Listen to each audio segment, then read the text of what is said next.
As far as EA's Battlefield goes, Battlefield 1 is a pretty fun game. I played it for a long time after it came out on console, and I recently seized the chance to buy it on PC when it was at $5 or something on Steam. I downloaded it, I booted up, and before I can even play the game, I am met with this.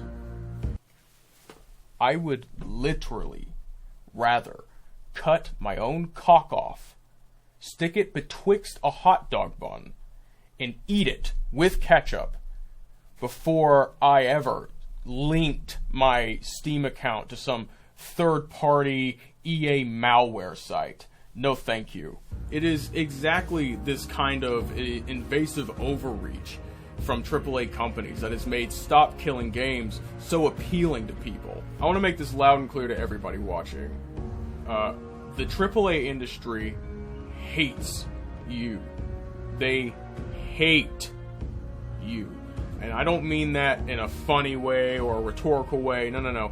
They hate the fact that you breathe air. They hate that they have to make video games you like in order to make their money, which is why they've been trying their damnedest to ebb you out of relevancy, you, the consumer, out of relevancy for the past 15 to 20 years. Stop Killing Games, or the Stop Destroying Videogames, as it's legally known in Europe, is a movement to help retain some of that relevancy. The initiative seeks to ensure that customers who have purchased the game or product still have access to it even after the studio or publisher have cut support for it. The trade association known as Videogames Europe has spoken out against SKG. If you don't know what a trade association is, it is essentially a workers' union that represents an entire industry, craft, or trade, and seeks to represent the common interests of said trade. What is the common interest in question here? Fleecing you for all of your money and leaving you with nothing. I know this was a factor, but I don't know if this was the determining factor for the movement. But something that's been brought up in this discussion multiple times is the discontinuation of the video game known as The Crew by Ubisoft. Now you might say, ew, gross. It's an old game, who cares? Well, some of us did care. And one day, they just didn't have access to it anymore because Ubisoft cut the cord. And when these consumers filed a class action lawsuit against Ubisoft, Ubisoft's response to a judge was, they never should have expected to own the game, or something along those lines. This kind of thing is not limited to the AAA industry either. The indie studio Void Interactive made significant changes to their game, Ready or Not, in order to get it ready for a console release, essentially making it into something that the people who bought it originally weren't happy with. And when they started criticizing the studio for doing this, they were censored across multiple sites. Something more pertinent to me in my side of the world is Total War Warhammer. This game is essentially online in some capacity, 24/7, and you have to get through the portal to play it. How much money have you spent on that game? 400, 500? At any time, they can just take that from you. Steam tells you straight up, when you buy digitally, you are buying a license. And that license can be revoked for any reason at any time. Now I would like to shift gears a little bit and go through the response Videogames Europe put on their website to Stop Killing Games. We appreciate the passion of our community. Okay, two things. Number one, that just means piss off. And number two, I already have a problem with this, because referring to people who enjoy playing video games as our community or the gaming community as a whole is no different from referring to humanity as the human community. There's no such thing. Enjoying video games, the very concept ranges anywhere between the broadest of broads to the nichest of niche.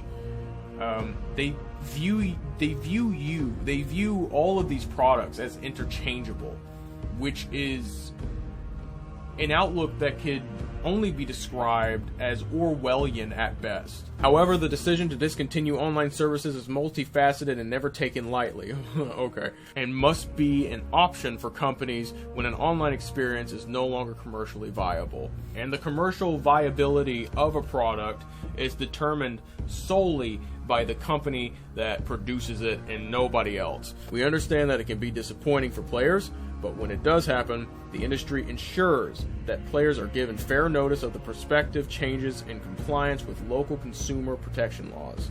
Is that what Ubisoft said? Because I know they said you can't complain, it's 10 years old, you never owned it. Essentially, piss off, dumbass. I don't know if they said any of that other stuff, but private servers are not always a viable alternative option for players, as the protections we put in place to secure players' data, remove illegal content, and combat unsafe community content would not exist and would leave rights holders liable. First thing, that doesn't have to be the case. Just put in the user agreement that anything that happens after support is cut, we're not liable for. That's how they justify you not owning your games. That's how they justify scraping and selling your data.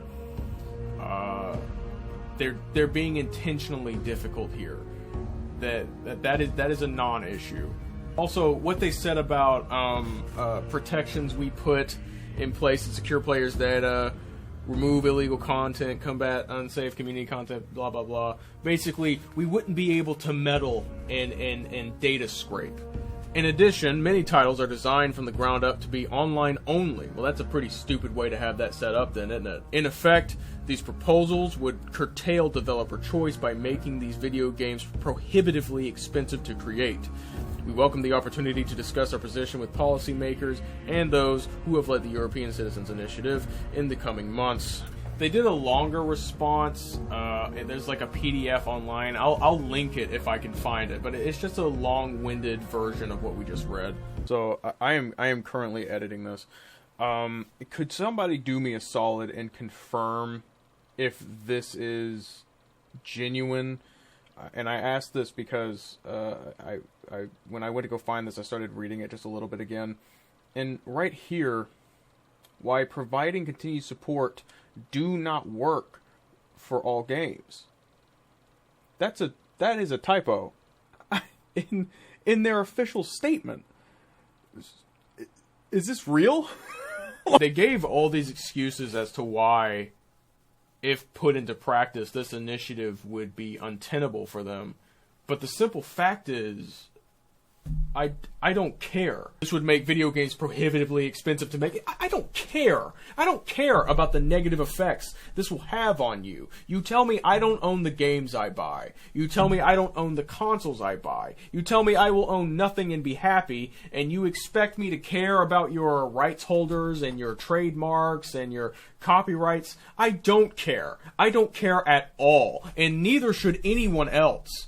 These people have done nothing but spit in your face for years. You, the consumer, the person who funds their trillion-dollar industry. More than that, they have invented new ways to fleece you of all your money, while literally, essentially giving you nothing in return, and ruining the things you love the most while laughing in your face the entire time. Then they want to turn around and complain about their copyrights and piracy and how expensive the whole process is. We do not need them, especially right now. It has never been easier to make a video game. And what these companies have forgotten is that we never needed them. If these concepts result in the downfall of the AAA industry, I literally couldn't care less. Here's the thing. Right. I can handle buying exclusively from indie studios indefinitely. I can handle finding alternative means to acquire goods that I want. I can handle learning how to use weird apps to play old games that were out of commission previously. I can handle no new consoles. I can handle no online or no multiplayer for an indefinite amount of time. My question to the AAA industry is, can you handle not eating? Can you handle living out of your car? Can you handle filing bankruptcy? Because that's what's next.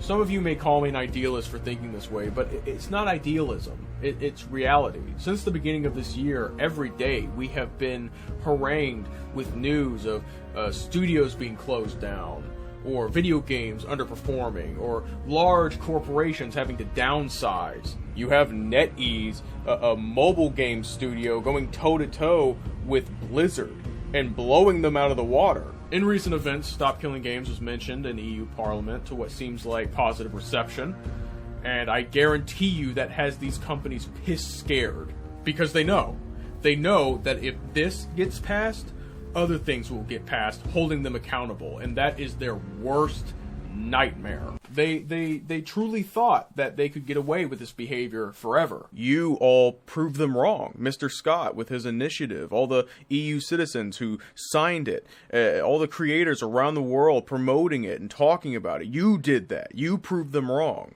Your money matters. The things you care about matter. You matter.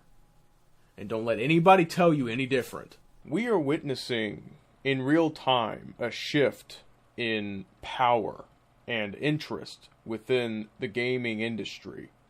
And there is a very real chance that in our near future, we will have an industry made for and by people who love video games, regaining that mutual respect between industry and consumer. And maybe one day, just maybe, if we're strong enough, we will finally be able to get rid of stuff like this, because this is pissing me off.